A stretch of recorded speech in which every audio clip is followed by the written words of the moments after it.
Hello বন্ধুরা, আজ আমি তোমাদের সাথে শেয়ার করব পুঁটি মাছ দিয়ে কুমড়ো পালং শাকের ঝোল। প্রথমে আমি এক মুঠা কুমড়ো শাক নিয়েছি, এক মুঠা পালং শাক নিয়েছি, বেছে ধুয়ে নিয়েছি। সবজির মধ্যে 2-3টে আলু, কয়েকটা শিম, একটা মূলো আর একটা উচ্ছে নিয়েছি, ছোট ছোট করে কেটে নিয়েছি। সবজিগুলোকেও পরিষ্কার করে ধুয়ে বেছে নিয়েছি।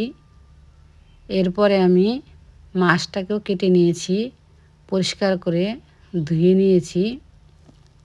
শাকগুলোকেও ছোট ছোট করে কেটে নিয়েছি। কড়াতে কিছুটা জল গরম হতে দিয়েছি, সবজিগুলোকে দিয়ে দিয়েছি। উচ্ছেটাকে আমি একটু পরে দেব। উচ্ছেটা বেশি জাল হলে খেতে ভালো লাগবে না, আর বেশি তেতো হয়ে যাবে। নুন হলুদ পরিমাণ মতন দিয়ে দেব। এরপরে আমি অন্য একটি কড়াতে তেল গরম হতে দেব,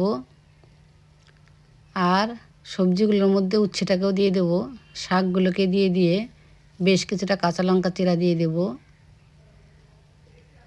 শাকটা একটু ঝাল ঝাল হলে খেতে ভালো লাগবে। তোমরা যদি পছন্দ না করো, কম ঝালও দিতে পারো।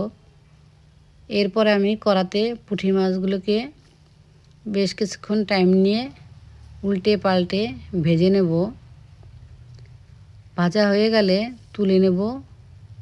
ওই তেলের মধ্যেই রাঁধুনি ফোড়ন দেব, আর কিছুটা আদা থেতো করেও ফোড়ন দিয়ে একটু নাড়াচাড়া করে নেব। এরপরে শাকগুলোকে দিয়ে দেব। কিছুক্ষণ ফুটিয়ে নিয়ে পুঁটি মাছগুলোকেও দিয়ে দেব।